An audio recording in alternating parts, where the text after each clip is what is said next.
Hello folks, welcome back to the channel. Under the Hood with Fix It with FC. Today I'm under the hood with this 2010 Toyota Camry. I'm going to check all the fluids to make sure everything is right up to par, and I'm going to take you with me. Now, most of the time in today's world, we're all very busy. We rely on the quick change oil places or the dealerships, okay? But that's not the way to go. Seeing is believing. You should know what your oil levels are so that you can verify that you're not getting taken. Now, 99.9% of all the full service gas stations, which you don't see very more, but of the dealerships and the quick change oil places are 100% honest. But there's always that one. And how they would do it is what they would do is they would take the stick up here right in front of you. You can see it. You'll be sitting in there on your phone. They'll go like this. Okay? Everything's clean. They stick it in, but then they pull it right out. And now here, look at this. You're showing at least a quart low. They'll go around the side of your car, show you your quart low, and of course you're going to say, put it in. And what does that do? That gets them to the commission, and you get an overfilled engine, which is not a good thing. Okay, so by you at least being able to check your oil before you go to the station, or you could even keep a quart of your oil in your garage and fill it up yourself. But if that's not the way you do it, at least you will know, okay, that you're not down a quart. You might be down a half a quart. You might not be down at all. But if you notice, a lot of times you'll say, fill it up, check your oil, because your significant other said that's what you should do every time you get gas. Okay, so let's move on. Now, this is the optimal condition. Okay, why do I say that? The car hasn't been started. Okay, if you're running your car, okay, and you come home, let it sit for 3 to 5 minutes to get all that oil down in the oil pan. But I suggest an hour. Just go in, have dinner, come back out, and check your oil. You'll get more of an accurate reading. So let's get on and show you how we do it. Now, just simply pull this out like this. Now, if this is the first time, even though it shows okay, first time, just wipe it off.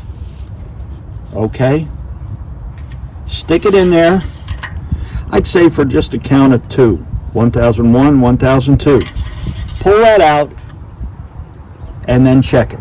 As you can see, this oil is right up to par, right there. There are 2 protruding nipples right here, and this is your oil level.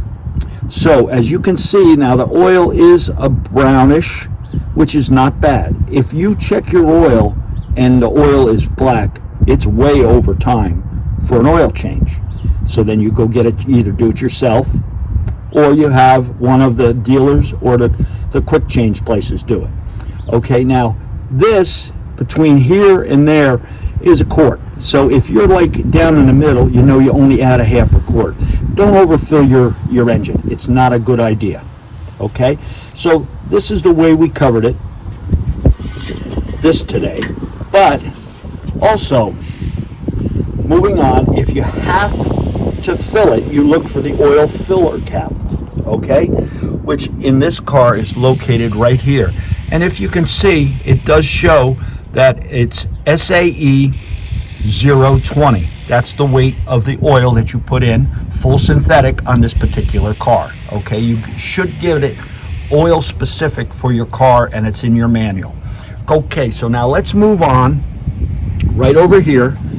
We're going to just check the power steering fluid. And as you can see, they all have a low level and a high level. Now this is right very close to full, so we're going to let that go today.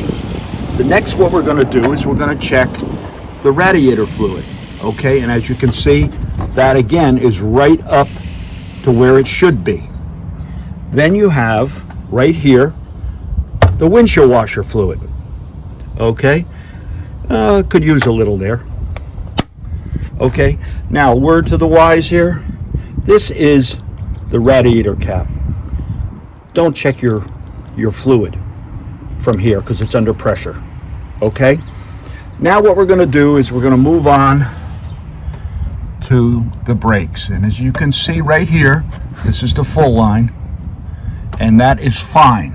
Okay, it might seem not exactly like an intelligent thing to do, but by just checking the fluids, you'll know how your engine, or if you have any leaks or anything, is performing.